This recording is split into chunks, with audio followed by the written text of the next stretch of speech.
candy shop. I taste just like candy.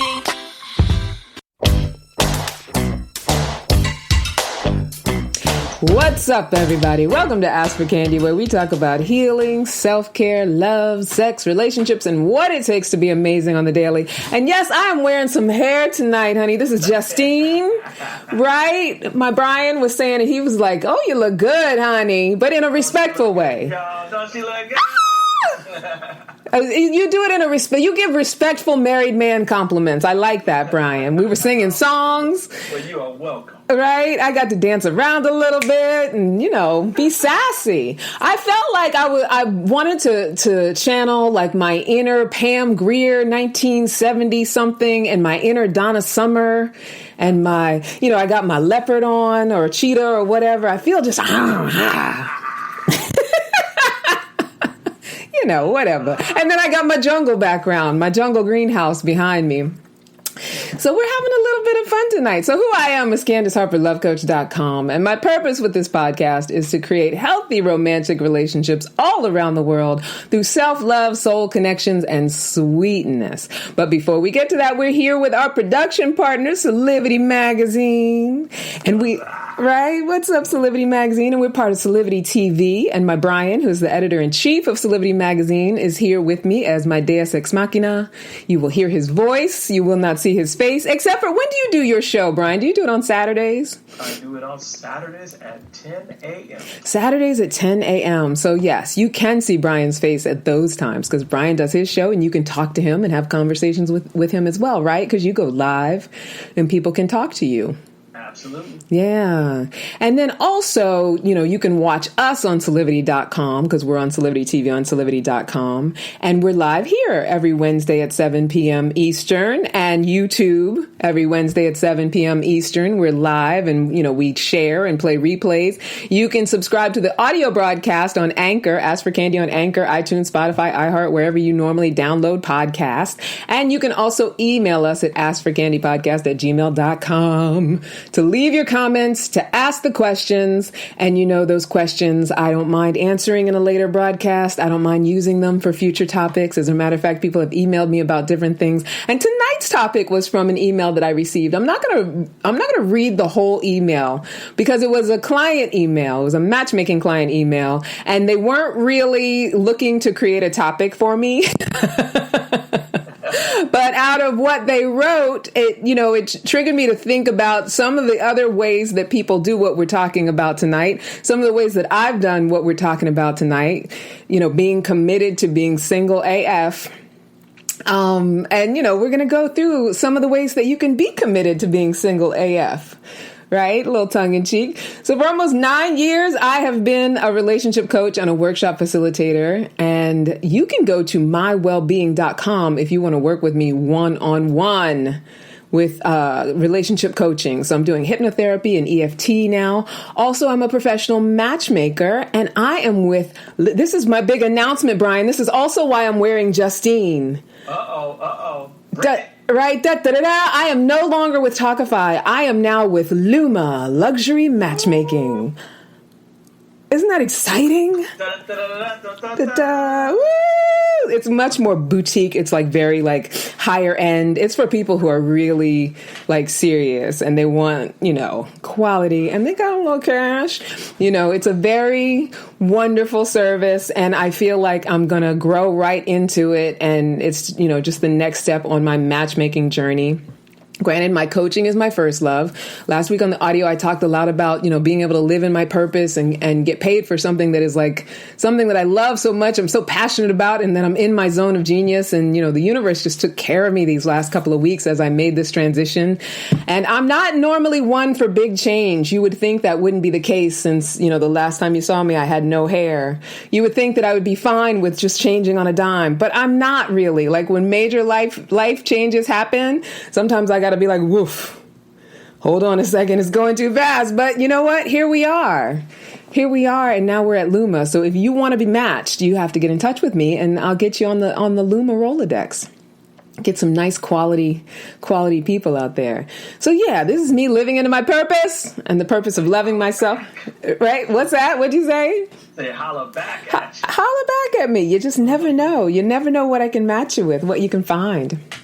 So yeah, this is me living in my purpose of loving myself unconditionally and inspiring others to do the same, using their romantic lives as a portal, an inspiration, a catalyst to our highest possible self. This is how we get to our highest possible self, is by, using our relationships to grow us so that we can learn. They're the stones on which we are sharpened as human beings rather than, whatever it is we try to make them out to be. And so the best part of what I do is that week to week, I get to grow and learn as I interact with hundreds of people around the most intimate part of their lives. And I get to take people on their journey from caterpillar to butterfly, unhappy with their love lives or their partners, to being ecstatic about them. I get to teach people how to get out of their own way and tap into love as a limitless resource. I was going to say a limited resource. If love were a limited resource, everybody would be unhappy. But I do think a lot of people think that it is. Right? But it's not. It's unlimited. We are all love machines and we can all continue to generate it. And most importantly, of all I get to do, it's to be part of what supports healthy beginnings and sustainably healthy relationships, being the cause of self-love, soul connections, and sweetness. And tonight, we are committing to being single AF. Woo! And I'm going to tell you all the ways to do that. And some of you may already know these ways. Some of you may already be doing these ways. You might be expert and masterful. I know that for a lot of these ways, I was very, very masterful at one point. And now I'm masterful in different ways. And I'll share those as well. But should we get started, Brian? Should I just start the rundown? Absolutely. All right, my love. Love it. Right. So the number one way to commit to being single AF is to cling to the past. Let the past continue to define you. Don't forgive anything. Say that. Wait a minute. Say that one more time. Don't forgive anything. Don't forgive anyone anything. I don't care. Don't forgive anyone anything. Hang on to those resentments. Hold on. Fight for them. Fight for your right to live in your victimhood and make it known that the world has done you wrong. Cling to it. Hold on to it. Let it be your story wherever you go. Tell people what has been done and how hard it has been for you. Just you. Right? Just you. That's the number one way to commit to being single AF. And we laugh about it, but I can honestly say that there was a long period of time, especially in my youth, that's what I was doing, and I didn't even know it. You ain't never lied. You want to be alone? Yep. Right? Now, here's the thing. Like, in or out of a relationship, you can do this. It's not like people aren't doing that in relationships as well. But, if one of your complaints is about being alone, or if being alone is your thing, is ultimately the thing you really want, then let that be. Go ahead and cling to that past, because that will definitely have people not wanting to connect with you. And if you are in a partnership and you cling to it, you can make sure to kill any intimacy. But holding on to all the past stuff and letting it define you and who you are, and letting it make you demand certain things of other people in order to have them try to take care of whatever happened to you or make up for whatever happened to you. Just hold on to it. Hold on to it tight. Yes. Like an anchor. Like an anchor. Wrap yourself up in it. Wear it like a cloak. So, this is going to be a good night. We haven't even gotten past the first one. Wear it around your shoulders, walk around in it, let it be your excuse and your reason for why things aren't working out, whether it's relationship wise or anywhere else in your life. Just hold on to it. And that will definitely help you commit to being single AF. Number 2.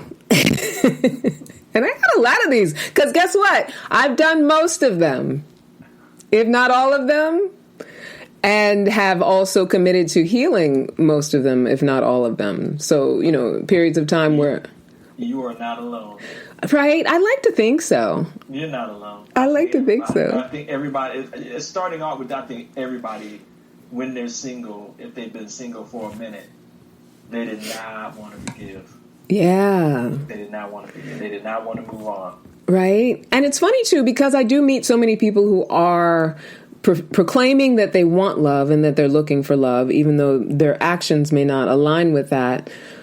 You know, the first thing that they will say is how they've been done wrong. And that's what they'll talk about.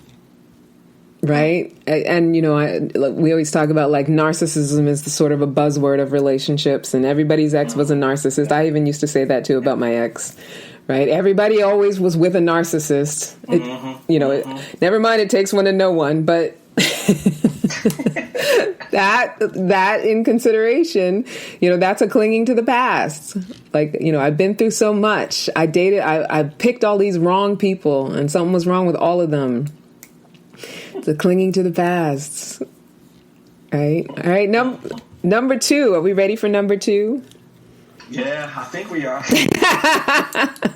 Number 2, if you want to commit to being single AF, become a seer and start predicting the future. Don't just predict it, though. Don't just predict it. And I like number 2 because it's very on brand for being in October. Don't just predict the future. Make it really bleak. Like, assume that the future is everyone that you meet is going to have a negative agenda. And treat the people that you meet, especially the people that you meet romantically, with suspicion. Like, assume that because whatever you've dealt with before with other people, that the people that you're going to meet are going to be just as bad, and that people just can't be trusted, and that they're going to do you wrong. And really marry yourself to that belief. Really commit to that belief. Envision yourself alone, having avoided all the bad things that could have happened if you'd taken any risks. Like, see that in your mind's eye. See yourself, you know, really basking in that aloneness. And believe in it. Believe in it so hard, because that's how you're going to be committed to being single AF. Leave nothing to chance. Leave nothing to chance. Take the details that you might know about any potential partner and turn them into harbingers of doom. Like, right? Like, for instance, like, you know, some of my clients will say, well, this would never work out. They live 30 minutes away. That's too far to drive. Like, find little things that make it so that whatever could be possible cannot be possible. Right? I have a client that I absolutely adore, and he told me that he wasn't going to be interested because of her occupation. She's a teacher, and she would have to get up really early in the morning, and he likes to get up late. And so he was a predictor of the future, that her getting up early and his getting up late. What? You ain't got to get up, bro. Right? Let her get up and you go turn over. But think about it, too. Like, here's the thing. You just came up with a solution without even, like, envisioning the... Like, if you love somebody, if you match with somebody, right, and you hit it off, and you have a great time with them, I think that if you stayed together long enough that you want to be in a relationship, you could work out bedtimes. Oh, it's like nothing. It's like nothing, right? Bruh, no. Yeah. But I use that example because I think that so many of us can find so many little things that we see that we are predicting that in the future that's not going to work out. When we don't take into account that what we're assuming about that person may or may not even be true in the future. And we don't take into account like how much time or how the timeline will go as far as, you know, if we're ever living together or how often we'll want to see each other or any of that. Like, we're just trying to look into the future and decide what will and won't be what we want. Yeah. And it's a great way to be committed. True. I mean, you know, I guess, you know, I can remember when I was single, you know, you might, I could see myself doing that some stuff in the past. Did you? Yeah. Yeah, a little bit. I definitely did that in the past. I mean, you know, I probably still do it on some level now because I'm always, you know, like I want to be in that checking place of like, you know, not pretending like I've completely solved it. You know what I mean? Yeah, I mean, early Like, on, you haven't solved it until you have a different result, right? yeah, I mean, early on, I remember, I think there were some people who I talked myself out of moving forward with. Yeah. Like, nah, this ain't gonna work. I mean, I might have been right Yeah. in the long run, but just didn't give it a chance. Yeah. Like, the first sign of whatever, I was gone. Right. But that's the thing, too. I do think that, yes, you're going to meet people that you are incompatible with. But there is a difference between actually taking a little exploration and seeing how you can get to know them, or making speculation about what the future, like speculating based on things you assume about them. Right. Right? It's a very different thing. And we can get into a habit of making assumptions and making up stories based on little things that we know about a person. And that's just a way to keep us from ever being intimate, getting to know that person, giving them a chance, going on any sort of exploration with them whatsoever. Yeah. That's true. Yeah. That's true. I mean, that's in part what I did. Right. And if I'm willing to like put you on the chopping block because of geography or, like logistics stuff, we get so caught up in that. Yeah. I mean, we're not talking, well, you're on the West Coast, I'm on the East Coast. Maybe this can work. Yeah. But, that's not really what I want somebody who's actually closer. But if you're talking across the city, or around the block, right? Or I don't want to be in traffic to try to see you, right? Or you live too close. Yeah. I mean, yeah. The thing is interesting, though, and this is going to be somewhat of a sweeping generalization, but most of my South Asian clients, when it comes to marriage, and they're really like it's a much more common practice matchmaking in India.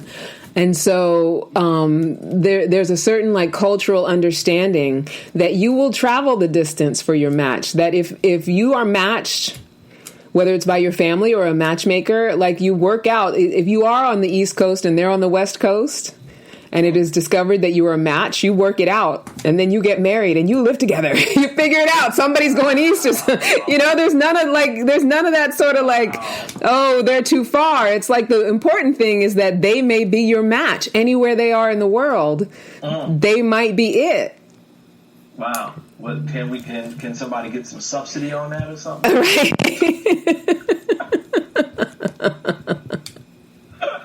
But, we're very like, American culture is very like, if it's not convenient and doesn't fit directly into my life, it's not worth trying for. But, it's like, do you really want love or do you just want convenience? That is true. Yeah. That is true. Yeah. I remember I was head over heels with somebody who was way across the world.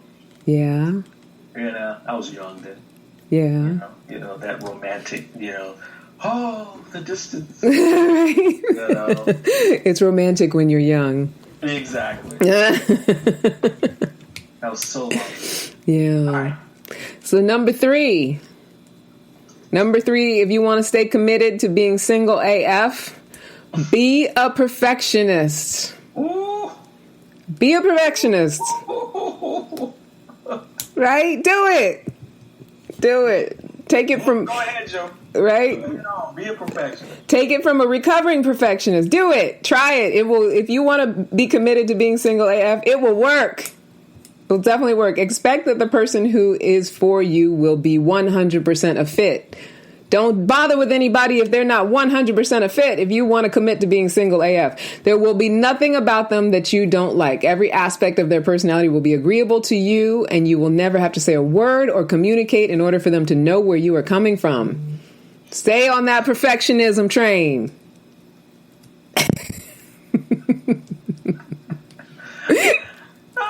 Right? That's good advice for staying single. Use the right fork at dinner. Right? He didn't pull my chair out properly. He didn't wear the right shoes. He said something in a funny way. He didn't pronounce that word right. His tie was not tied. Right? It was awful. She didn't know the capital of Ohio. Like, whatever. Nitpick, nitpick, nitpick. Find all the things that are wrong with that person and expect them to be perfect. Wow. Yeah. I actually was reading a client profile and they actually said in it that I will not settle for anything that's not 100% of what I want. And they use the word 100% of what I want. Wow. Yeah. And how true is that, Candace? How true is that? Right? It's crazy though. Yeah.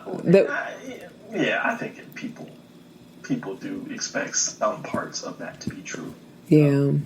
Well, I mean, I think that sometimes with our language and with our thinking, we don't really think about what we're saying when it comes to that sort of thing.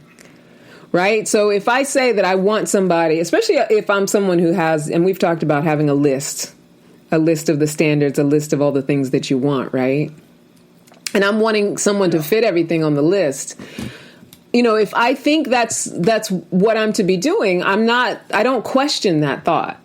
And that's a lot of what this is about, is like questioning these behaviors and asking myself, am I doing this? Am I being these things? The perfectionist thing, I really had to look at myself and realize that, yeah, I was being a perfectionist. Whatever my idea of perfect was, I was married to it. And there was an expectation that anybody that I'm with fit into it. Right? And so it didn't necessarily mean that I've told you before, I'm a recovering serial monogamous. So I was in relationships, but you can't stick in a relationship if you're going to be a perfectionist and hang on to perfectionism. That's not going to, you're going to have to drop that sometimes, right? Yeah, absolutely. I think this also relates to number one, right? Where you don't forgive. Yes, like clinging to the past and not forget. Definitely, because it's a willingness to allow someone not only to make mistakes but to be different, to have certain things that aren't what you want them to have, along with the things that you do want them to have. Like being willing to, yeah. I mean, what's been described to me is you are not going to marry you. Right?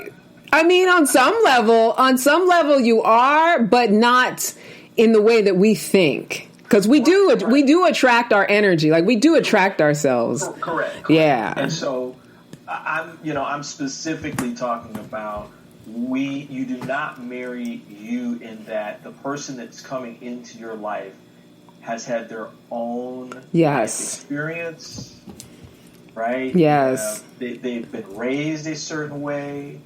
There's sometimes cultural differences, because there's cultural differences just here in the United States, right? Oh, hell yeah. A person from the north as opposed to a person from the south or from the east or from the west. Yeah. Certain norms that have been created. And so that's, I think to your point about, this person has to do it a certain way. That's one aspect where it's like, well, no, I wasn't raised that way. Yeah. And that's perfect what you're saying, because it segues right into number 4. Oh, yeah, bring it. Right? Which is to expect other people to live by your codes, your moral code, your dating code. You're not playing negative about it. Right? Your ethics code, your family code. Have that expectation. If they do or say anything that you don't understand or anything that doesn't look like something you would do, then judge them very harshly for it. Oof. Don't ask them about it. Just know that it's them, not you. They're the problem. If you want to stay committed to being single AF, I'm saying do this. Right? Judge them for their differences. What were you going to say? Judge them based upon your perfection. Yes. But before you judge them, know that it's going to be horrible because you're predicting the future. Right? And then when they don't do it, don't forgive them. Don't forgive them for it. Exactly. And let me make the distinction too with the difference between perfectionism and expecting someone to live by your code. Because there's this thing about that often you'll hear, especially when people have a breakdown in a relationship, that they judge the other person because whatever they did, I would never do that. I wouldn't do that. I wouldn't lie. I wouldn't do, those things. But that's denying that I had my own version of whatever that was, right? So I'm pointing the finger at them for being wrong. But, however I brought it, I have a really beautiful client. We were doing work the other day, and came clear about that she was dealing with the father of her child, who she felt was really disrespectful to her, very, very disrespectful. And so in the work that I do, we do certain exercises and things like that, and she got to discover that what she was doing with him was trying to be nice to get him to behave better, which is manipulation. So he was using disrespect to control her, and she was using manipulation to control him. And while she was sitting in a place of, but I don't disrespect him, he was sitting there feeling manipulated, and manipulation is disrespect, right? Right.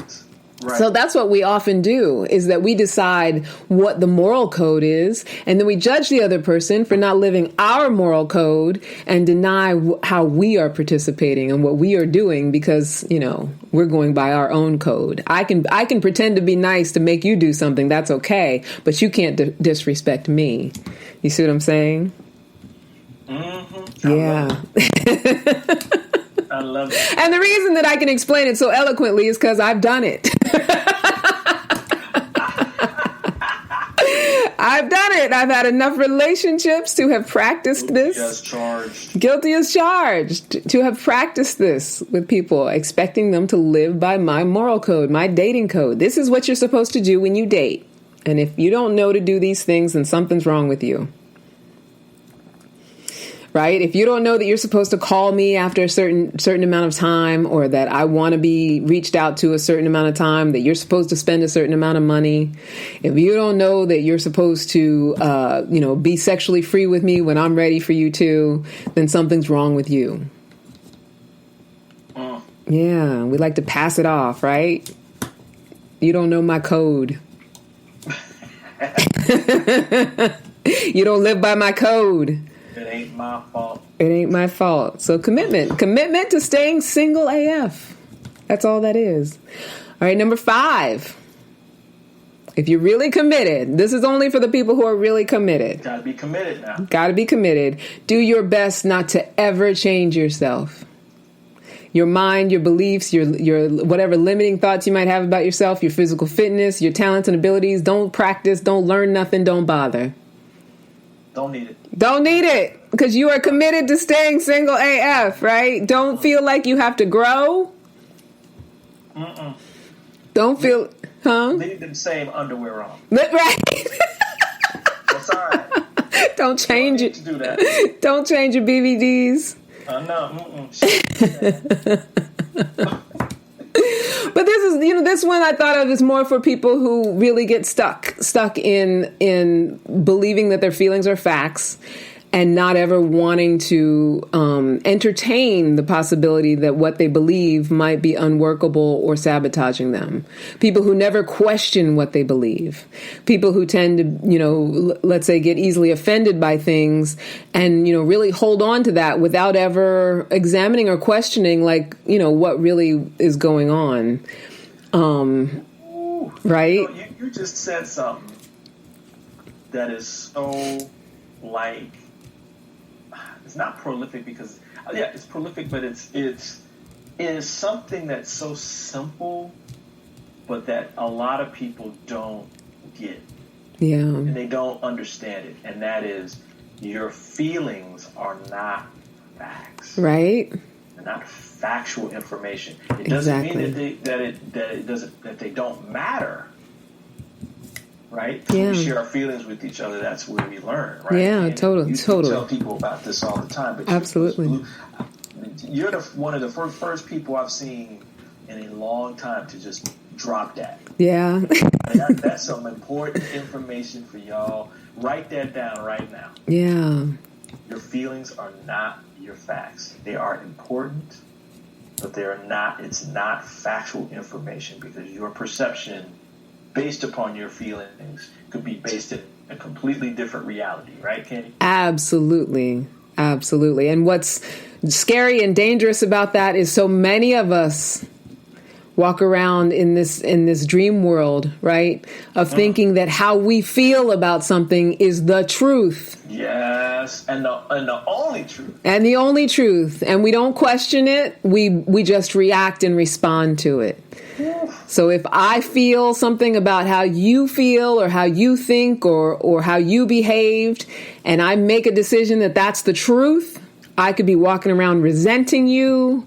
I could be demanding apologies from you. I could be having all kinds of problems for you because I have an insistence that what I feel about you is the absolute truth and what I've perceived is the absolute truth. And we got to ask sometimes. Exactly. Would you say that the very first thing that person would ask of the other person is to admit that they were wrong? You mean if I'm the person? If you're a person that is in their feelings, and you're believing that your feelings are fact, and you are resentful, you're mad because let's say it's me, that and I may not even be aware of this. Yeah. Usually we aren't. We aren't. We slip into it. We don't even know it. And the first thing you want to hear from me is that, number one, you are right, and I'm wrong in hurting you. Yeah. And it's like, what? Yeah. But that's, it's a hard place to get when you feel like you've been wronged, right? So that's why the first place to go is just question it. Question the belief. Yeah. Yeah. Woo. Right? Sorry, that just hit me. I was like, wow, that is so freaking true. Right? I had a friendship break down because, my friend at the time, she decided that I did something which she never really fully explained, which this is my own pet peeve too, because I do get very frustrated, especially with women, when it's a friendship, when things aren't that thing that women tend to do, and men do it sometimes too. I hate to generalize, but that we often do, where we don't want to explain what's wrong or what the matter is. We don't want to be vulnerable and say why we feel hurt. Yeah. So if you say what's wrong, we'll say nothing. Right. And just be mad. And so with this friend, I said, I don't understand what it is you feel like I did to you. But whatever it is she felt like I did, she felt like it was a fact and was in refusal of even question, not only not sharing what it was, so I couldn't even defend it or talk about it or anything, but had decided that it was fact. And I decided that, in as much as I can love this person and wish her well, I couldn't see myself as a friend of hers anymore because, if you can't ever question the possibility that maybe my intention wasn't to do anything to hurt you, right? Then how are we ever going to trust each other and have a friendship? You can't. Yeah. You can't. That's so everyone, that's the reverse side, right? Where if you're the person that is listening to the person's feelings, if the person who's relaying the feelings can explain, these are just the feelings that I have. I'm not blaming you. I'm not, accusing you of doing anything. But these are my feelings based upon this specific behavior. You can talk at that point. Yeah. But if there's none of that, then the relationship breaks down. Exactly.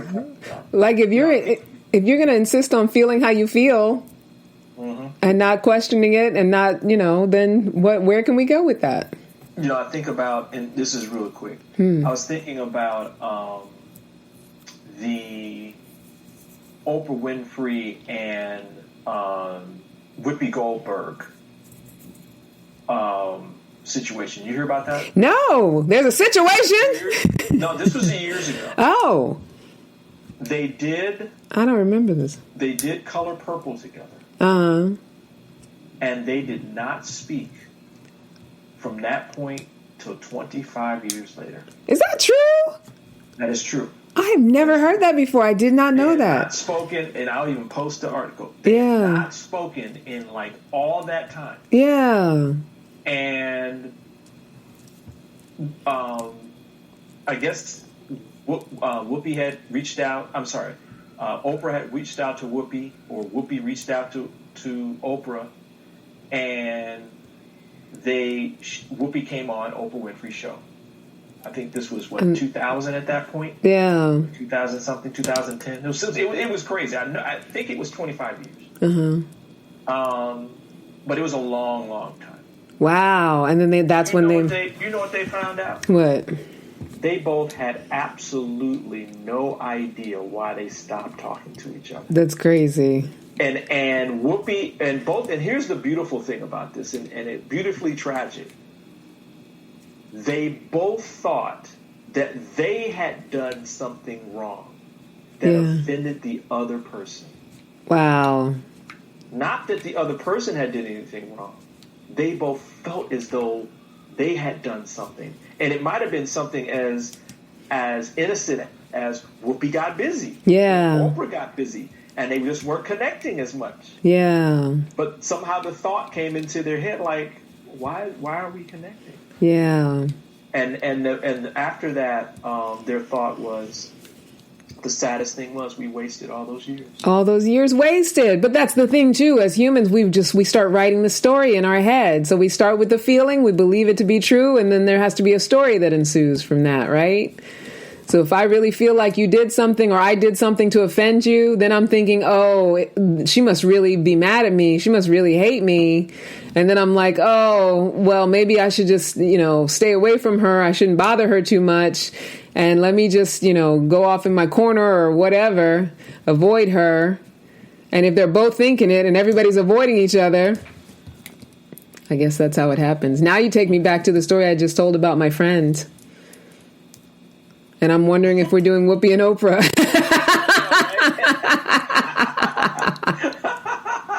Although she was pretty insistent that I fucked up, so she just never told me how. And I did ask. I was like, well, what did I do? You know me. I can't do that, though. I can't, right? I have to ask people what's wrong. Or, if I'm not asking you what's wrong, I don't really care. Yeah. You know what I mean? It's like, okay, I've done all that I can do. Yeah.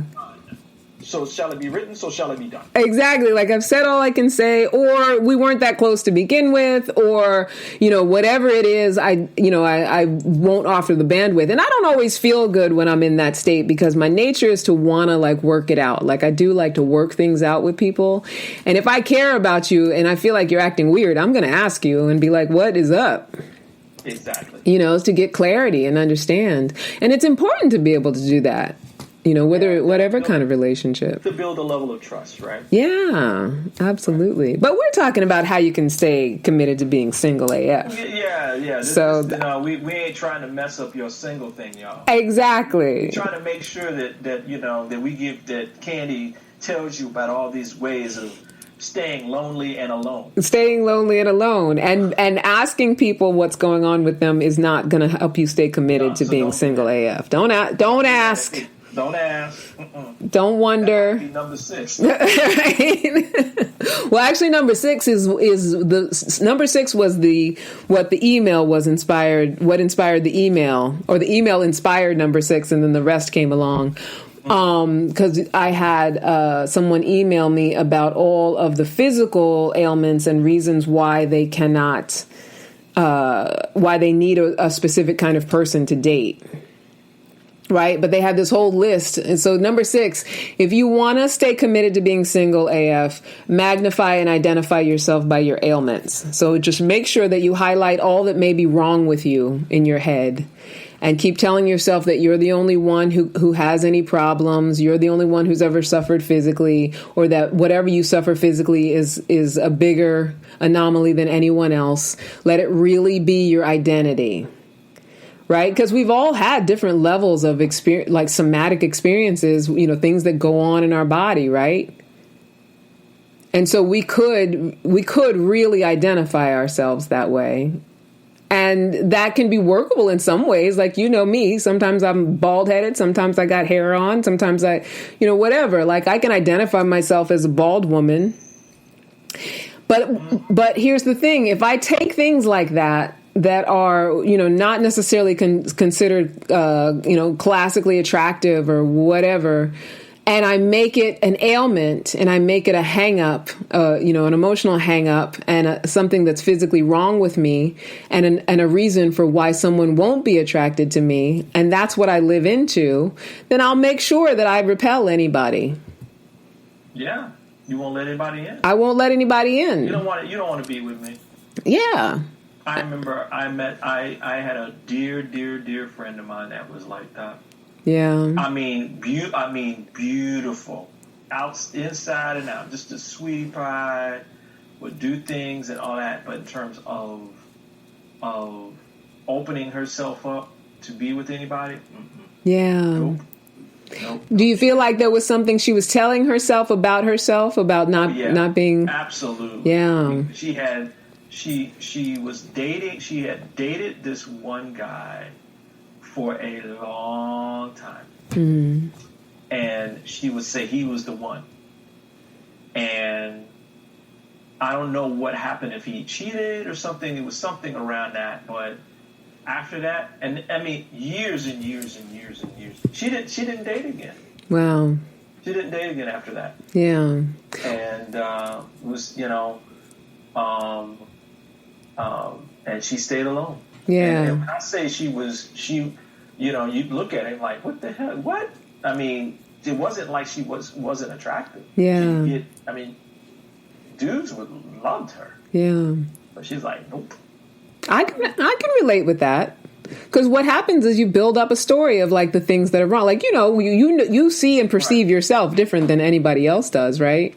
Right, exactly. So you build up a story, and the email that I got, he's talking about how he's got an insomnia problem. He has to take prescription medications, and that his IQ is so high that if he deals with someone with low intelligence, it triggers his bipolarism. Like just all these like things that are like, a combination of what doctors may have said, but then also stuff that he made up to try to manage around it and really make it, and to me, it was a very extreme version of that way that we take on our faults as our identity. I remember there was a woman, beautiful young woman, who once posted about having a hard time dating because every time she'd hated having to explain her depression, with everyone that she dated.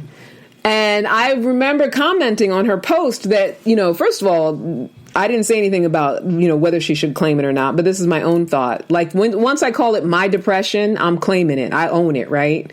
So that's who I am. I'm my depression.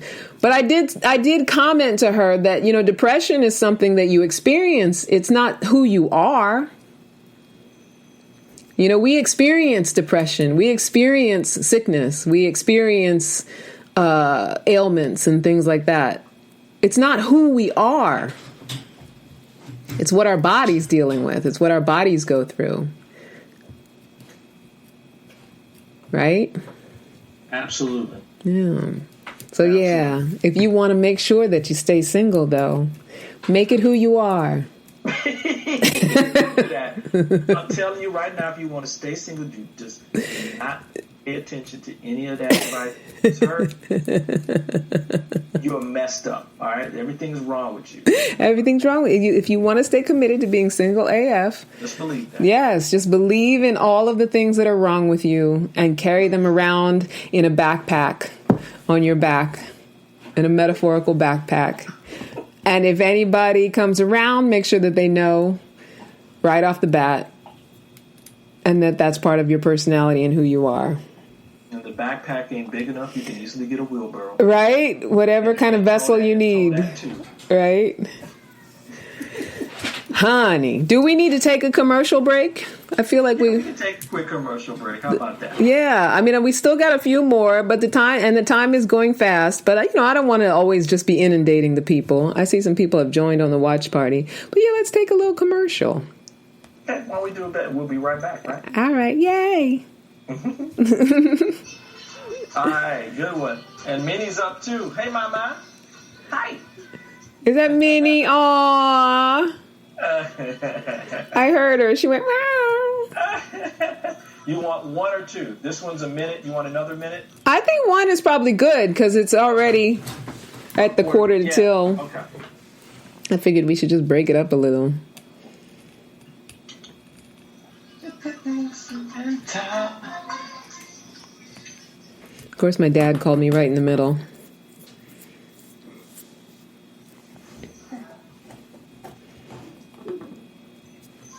All right. Almost there. Okay. All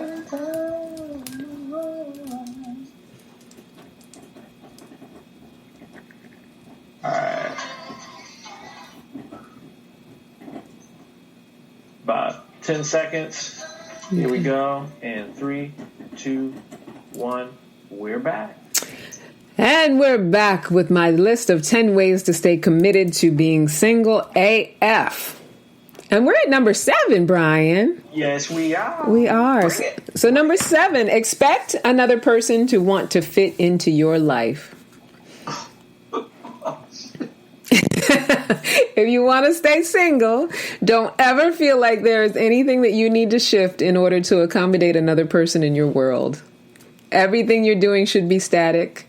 They should adapt to your daily routine, your needs and habits, like a Marine, and how you want your living space, everything to be. And it's funny because I think of, like, as I was writing that one down, I thought of that actor John Cena. Uh-huh. He was on that wrestling reality show for a little while, and he used to date that other wrestler. I want to say her name is Nikki something. Very beautiful, but I guess they were off and on for a long time. And one of the things on that reality show that really stood out for me, it's not like I watched it all the time, but I did catch a couple of them, is that he has this neat freak thing. Like in his house, everything is immaculate. Wow. And so when she came to live with him, it was like she had to get with the program.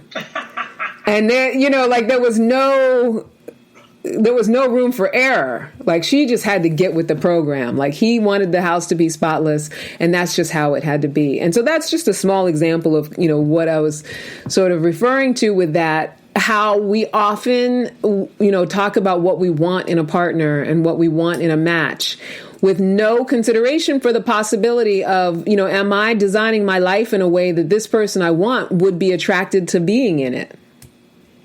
Would they see themselves in it? Would they be able to say, yeah, I can fit into that? Right. There's room for me.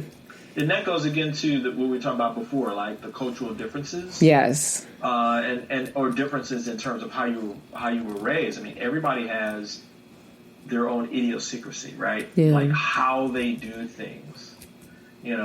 So, if you want to stay single, just believe that, hey, they got to do it your way. They got to do it your way. However it is that you want to live, wherever it is that you want to live, what you want the atmosphere to be.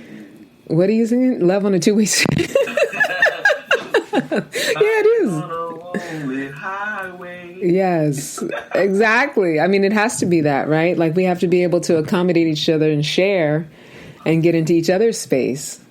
You got to want to make it attractive for the other person. It can't just be about, I'm looking for somebody who's going to fit into my thing. Not if they don't want to. Not if they want to be single. Not if you want to stay committed to being single AF. You got AF now. AF. It's got to be AF. Nothing at all. Right? All right, number 8. Become a slave to your boundaries. Stay vigilantly alert for anyone who shows the slightest indication that they may step over your boundaries, meaning that you are always ready to be on guard. And I have a beautiful client who I love so much. I always talk about her. She is my boundaries girl. That's her favorite word. How do I set up my boundaries, my boundaries, my boundaries, my boundaries? And, we all have our different reasons for wanting to stay on guard and protect ourselves. It's natural. It's human, all of that. But when we are putting up all of those walls, we are committed to staying single AF. So you want to make sure that they know from the first date that they have to address you the way that you want to be addressed at all times. They need to know how to respond to each of your moods without fail. They need to be able to read your mind if something isn't going your way, right? Especially if it's something that's within the relationship. Wow. And make sure that they know all of your boundaries, how you need to be treated at all times. And what you need as far as love is concerned, you make sure that they know it and they align with it and they behave with it if you want to stay committed to being single as fuck. That's surefire way. No meeting ground. No meeting ground. None whatsoever. You can, which is different than articulating a boundary say, I have a boundary for this, and then being open, especially if you're living together. Yeah. Being open to make it a win-win. That's true. Don't make it a win-win. You want to stay single? Not if you want to stay single as fuck. But if you do want to make it a win-win, that boundary communication is really about, the boundaries that we set on ourselves, not on the other person, and the willingness to just share with that other person what does work and what doesn't work for you, and leave them room to, kind of figure out what they want to do around that. And then spitting some truth tonight, girl. I'm trying. The feelings are fat. Yeah, that's what I'm talking about. Say that one more time about the boundaries. That's good. Yeah. The dog who's trying to be single, don't listen to this part. Yes, if you're trying to be single, don't listen to this part. That the boundaries are something that you put on yourself, not on the other person. You cannot control other people and think that you will have intimacy. So if you want to stay single, try to control other people by putting up your walls for how they are supposed to behave around you. Right? Number 9. I'm standing right now. What's that? Oh, thank you. I'm literally standing. That was good. I'll take it. Number 9, blame any failed relationships on the other person who was in the relationship. So when you speak frequently about your string of narcissists or psycho women, and narcissist men, psycho women, usually the man is a narcissist, the women were psychos, but it definitely goes either way. Make sure that you don't even tell your story to even if you don't tell your story to the romantic partners, tell all your friends. Tell, your therapist. Tell anybody you can all the bad luck that you have had with who you've picked or who's been attracted to you, and how it was all them. Isn't that a song? Was that OJ? Bad love. That's what you got. That's what you got. Was it Bad Love? Bad love, bad love. Well, yeah. That'll be your anthem. That'll be their anthem. Yes. Person, you just got bad love. Let bad love be your anthem. Let that be the thing that you tout. And that it was all them. I dated a guy a couple years ago, and when he started talking about how all the women he's been with have been psychotic, and I was like, oh. Okay. And it was like, well, where were you in all of that? The only constant was you. So who were you? Who were you in the space of all those psychotic women? Right? It was all their fault. And when I asked that question, because you know me, if it pops up in my head, I'm going to have to say it. And of course, there was absolutely no taking of any sort of participation responsibility whatsoever. That was just the luck of his draw. He got one crazy woman after another in all of his sweet innocence. Right? In all of his being a wonderful, wonderful catch, he just was unlucky. Yeah. And got one crazy woman after another. Yeah, he wanted to be single. Right? He was committed to being single AF, right? Number 10, convince yourself that you deserve things that you can't offer yourself or anyone else. So no matter what you look like, or even if you don't take care of your body or anything like that, demand that whoever you date be fine.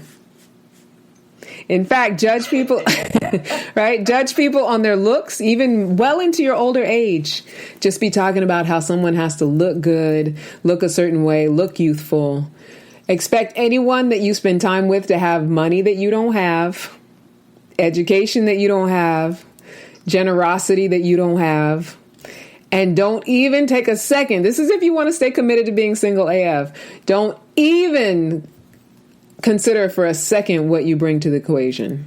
Don't worry about that. Because you are committed to staying single.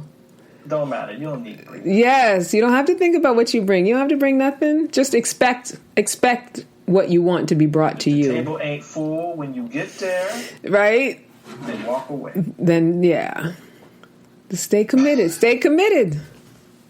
Stay committed. It doesn't work unless you stay committed. Trust me on that. So, you guys, as you're watching later, those of you, I have a lot of people. I have a lot of like TV watchers with this show. Like I'll do a watch party and I'll have people just like watching. But you know, if you and by that I mean like they're not commenting. They're probably not like. I hope so. You know, you're welcome to give me an AM if you are nodding. And if you're not nodding, that's okay as well. But you can, whenever you're watching this, you can comment on some ways that you feel like you have safeguarded your singlehood and stayed committed to being single. And it's okay to admit it and say that that's what is true. When we are single for a long time, it's because we're committed to being single. And when we're in a relationship for a long time, it's because we're committed to be in a relationship. And whether it's what we say we desire or not is one thing. It's really what we're doing and how we're behaving that shows our commitment. And so personally, like a lot of those things that I mentioned, personally, I feel like I'm on a healing journey around those things. And so I don't feel like I do very many of those things anymore. But some of the things that I do still do that show that I'm committed to being single AF is that I keep my schedule absolutely full. Like I love what I do for work, so I'm always working.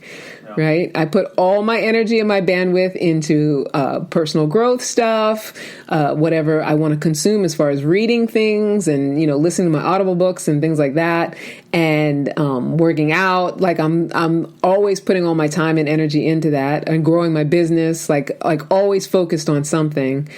And also I try to just keep my life as simple as possible.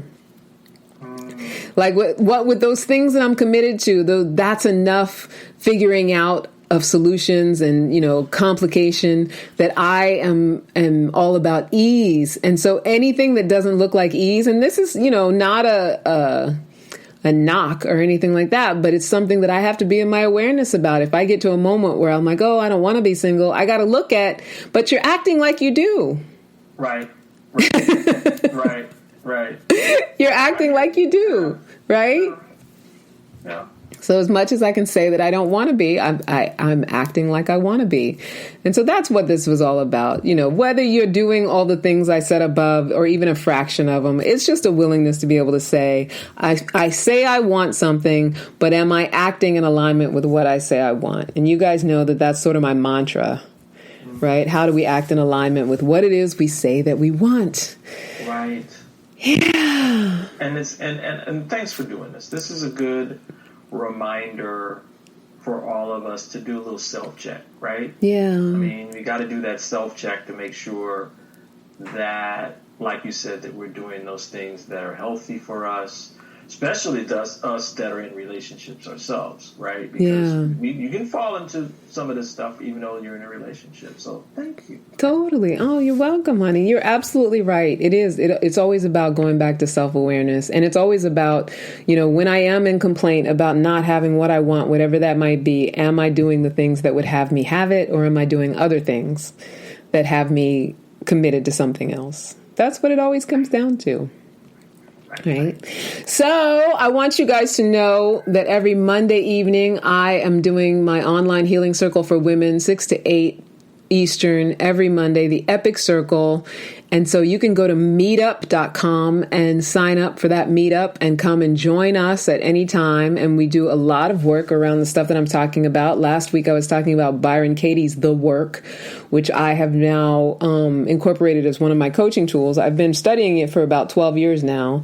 And, you know, I finally got to the point where I wanted to learn how to facilitate it. So that's another thing that we do. I do hypnotherapy. We do a lot of, you know, healing ritual. We do exercises. It's amazing. If you want to learn ways to communicate, forgiveness, self-love, growth, all of that good stuff, be in touch with your purpose, and be in a community, a supportive community. That's what the Epic Circle is for. So go to meetup.com to join the Epic Circle.